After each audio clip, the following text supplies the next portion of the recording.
A mall in Makati is about to turn into the loudest room in Philippine sports. Security is briefing. Barricades are up. Somewhere behind those Gloretta doors, a young athlete who just had her heart broken on center court less than 2 weeks ago is getting mic'd up to face a crowd that's going to scream like she won the whole tournament. She didn't. That's what makes tonight strange, and that's what makes tonight matter. Less than 2 weeks ago, nobody outside hardcore tennis circles could have told you who Alex Eala was walking into Wimbledon. Now, a national telecom company has cleared its calendar, built an app-gated public event, and bet that she alone can fill a mall on a Wednesday night. Something happened in between. If you want the full chain of events that turned a third-round exit into a homecoming this big, stick around, and if you were already in her corner before any of this blew up, that's exactly who this channel is for. Subscribe. Here's the timeline nobody's laying out for you properly. On July 6th, Eala fell in 3 sets in the Wimbledon round of 16, beaten by Jasmine Paolini. You may have seen the name spelled a dozen different ways across different outlets this week. That's how fast this story is moving.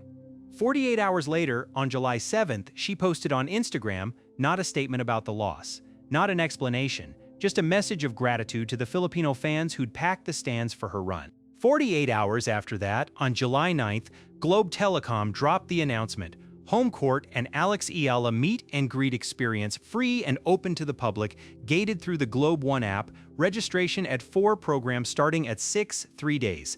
That is the entire gap between a heartbreaking loss on foreign grass and a national event getting built around her on home soil. Let's be honest about what's actually driving the tension in this story, because it isn't a rival on a scoreboard and it isn't some manufactured controversy. It's weight, plain emotional weight. A young woman who just had her Wimbledon dream cut short mid-flight is being flown home, dropped into a mall packed wall-to-wall with cameras and strangers who love her, and expected to smile, wave, take a microphone, and become a celebration, before she's had a real second to sit with what just happened to her career. She had a lead in that second set against Paolini. She built it, she held it for stretches, and she still couldn't close it out in 3.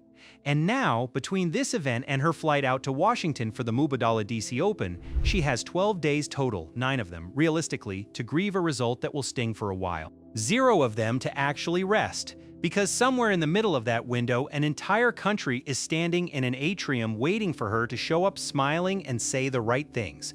That's the real story here. Not the fan event on its own, what the fan event is quietly asking of her. Now look at how fast the corporate machinery actually moved, because the speed alone tells you something. 2 business days from a Wimbledon exit to a fully public event announcement, pushed out simultaneously across Facebook, Instagram, and X within the same news cycle. That is not a company scrambling to react in real time. Companies don't build venue bookings, app integrations, security plans, and multi-platform rollout campaigns in 48 hours from a standing start. That is a plan that already existed on someone's desk, fully built, just waiting for the moment her tournament run ended so it could go live the instant the window opened. And the venue choice tells its own story if you know what you're looking at.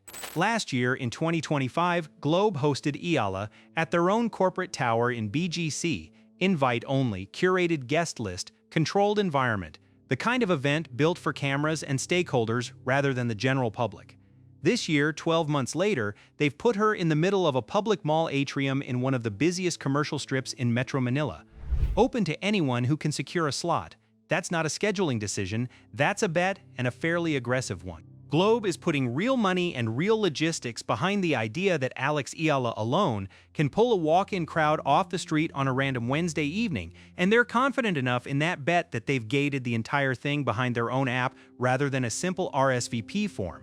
Because that's the other piece of this worth sitting with. You don't just show up to Gloretta, you need the Globe One app installed on your phone, and a registration slot secured through it before you're even allowed through the door.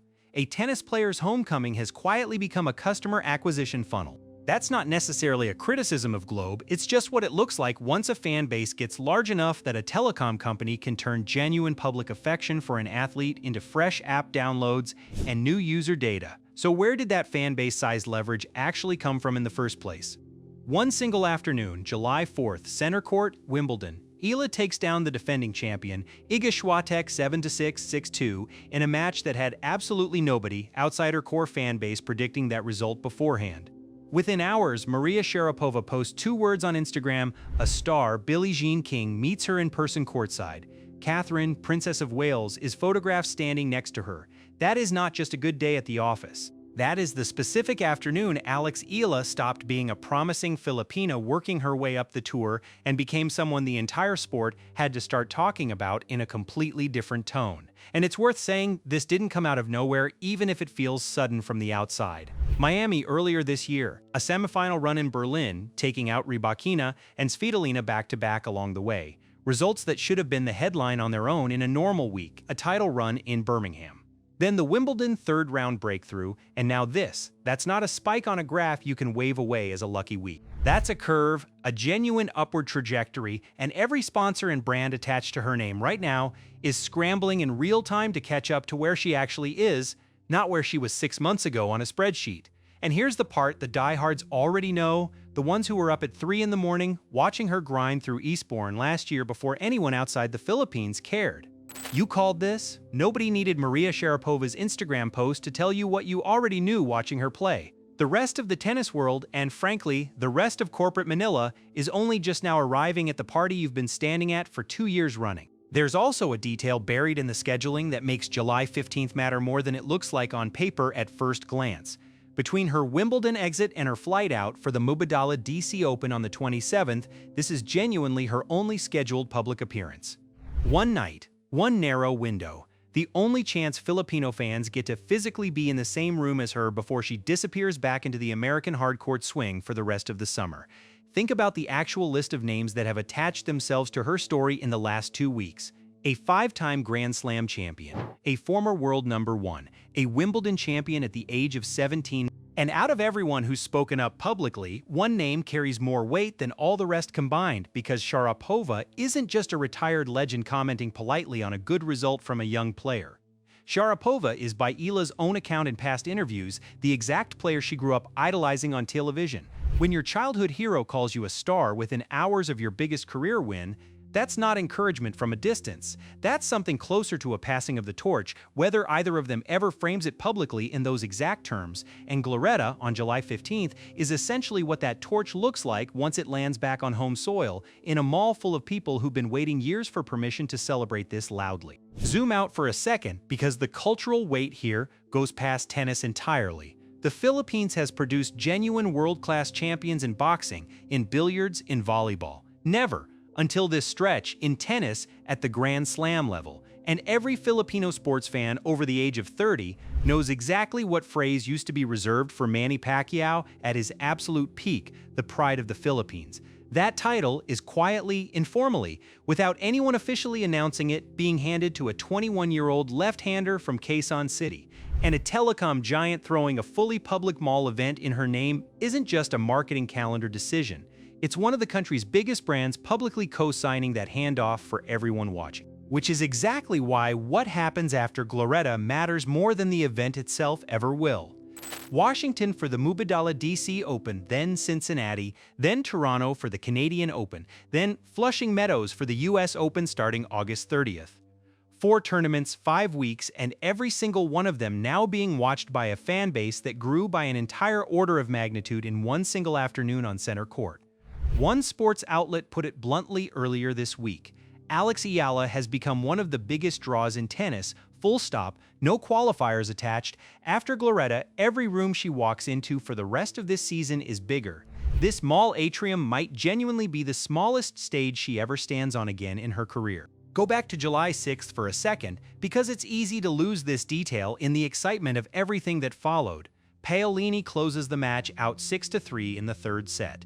July 7th, Eala doesn't post anything about the loss itself. She posts about the fans, the ones who filled the stands in London with Philippine flags, who made a rented court on foreign soil feel like a home game. No mention of mental toughness, no talk of bouncing back stronger, none of the usual athlete interview language, just gratitude, plain and specific. And 9 days later, those same fans are the ones leaving work early, downloading an app they didn't have installed a week ago, and lining up at a mall in Makati just to be in the same physical room as her for 20 minutes. This isn't a country processing her loss from a safe distance through a television screen.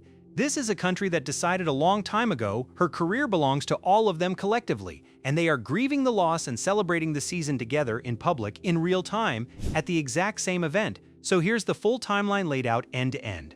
July 4th Center Court, Sharapova calls her a star. July 6th, Paluni ends her Wimbledon run in 3 tight sets. July 7th, a quiet specific thank you to the fans instead of a statement about the result. July 9th, Globe announces home court. July 15th, registration at 4 program at 6.